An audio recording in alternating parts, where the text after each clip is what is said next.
अब अपने बीच में भगत सिंह नहीं आएंगे, अपने बीच में भीमराव अंबेडकर जी नहीं आएंगे, सुभाष चंद्र बोस भी नहीं आएंगे, और वो तमाम विभूतियाँ जो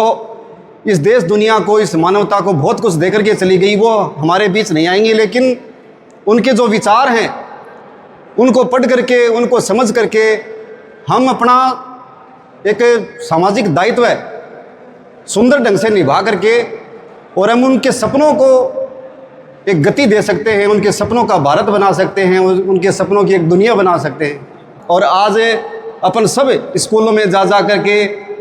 पढ़ लिख करके नौकरियां भी करने लगे हैं, कोई बिजनेस भी करने लगा है, और देश दुनिया के बारे में एक अच्छी समझ अपन रखने लगे हैं। मैं मानता हूं कि मेरे माता पिता भी एकदम अनपढ़ थे, लेकिन उन्होंने कैसे जैसे करके हमको पढ़ाया, और हम जब पढ़े तो आज अपन ऐसे बच्चों के लिए भी काम करने का एक अपने को अवसर मिला, जिनको आज़ादी के इतने वर्ष बाद भी एजुकेशन नहीं मिल पा रही है। उसके भले ही कारण हज़ारों हों, लेकिन अपने को कहीं ना कहीं लगा कि ऐसे बच्चों को भी एजुकेशन मिलनी चाहिए, जो होटल ढाबों पर काम करने को मजबूर हैं, या किसी के माता पिता नहीं हैं और मजदूरी करने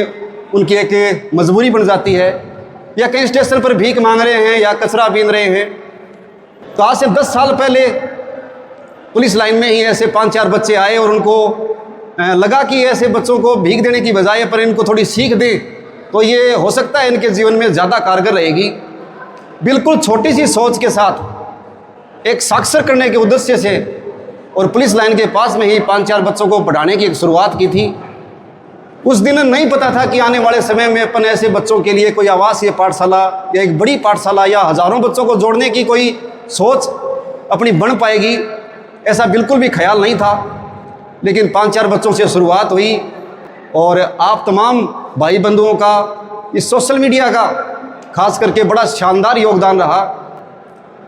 तो ये पाठशाला ऐसे बच्चों के लिए बहुत ही शानदार कारगर रही। आमजन ने उसमें खूब बढ़ चढ़ कर योगदान दिया, और अब कभी भी आपको अवसर मिले, एक झुग्गी झोंपड़ी में एक खेजड़ी के नीचे उस पाठशाला की शुरुआत हुई थी, और आज उनके लिए अपन 35 कमरे पाठशाला में अब तक बन चुके हैं।